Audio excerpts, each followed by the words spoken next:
আপুর রিকোয়েস্টে আজ রান্না করে দেখাবো পুঁই শাকের বিচি দিয়ে চিংড়ি মাছ। আসসালামু আলাইকুম, আপনাদের সবাইকে স্বাগত মাহির রান্নাঘরে।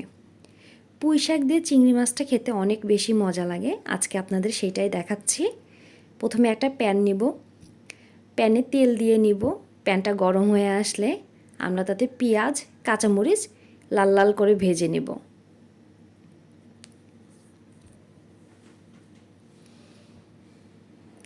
পেঁয়াজ আর কাঁচামরিচ ভাজা হয়ে গেলে এখানে আমরা দিয়ে দিব 1 চামচ আদা ও রসুন বাটা। একটু পানি দিয়ে এটা কষিয়ে নিব ভালোভাবে। এটা হালকা কষানো হলে এখানে দিয়ে দিব 1/2 চামচ হলুদের গুঁড়া, 1 চামচ দিয়ে দিব মরিচের গুঁড়া, আর 1 চামচ দিয়ে দিব ধনিয়া গুঁড়া, স্বাদ মতো লবণ দিয়ে আমরা আবার একটু নেড়ে চেড়ে নিব। এটা লেগে লেগে ধরলে এখন আমরা একটু পানি দিয়ে দিব। পানি দিয়ে ভালোভাবে কষিয়ে নেব। আমরা এখানে চিংড়ি মাছটা সিদ্ধ করে নিয়েছি, আপনারা চাইলে কাঁচাও দিয়ে দিতে পারেন। আমরা সিদ্ধ করে রাখা চিংড়ি মাছটা এখন দিয়ে ভালোভাবে একটু কষিয়ে নেব।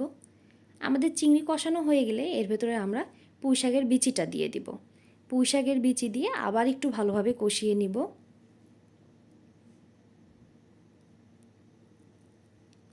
এখন আমরা ঢাকনা দিয়ে ঢেকে দিব। আমরা এখানে টমেটো ইউজ করেছি, আপনারা চাইলে এটা স্কিপ করতে পারেন। টমেটো দিলে এটা টেস্ট অনেক বেশি ভালো লাগে। আমরা একটু পানি দিয়ে এটা আবার ঢাকা দিয়ে দিব। কিছুক্ষণ পরে দেখা যাবে এটার থেকে অনেক বেশি পানি উঠে গেছে। আমরা এই পানি দিয়েই এই পুরো রান্নাটা কমপ্লিট করে ফেলবো, আমরা আর এক্সট্রা পানি দিব না। আমাদের রান্নাটা প্রায় শেষ, দেখেন কত সুন্দর হয়েছে।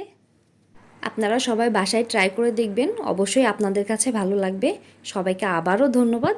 আসসালামু আলাইকুম।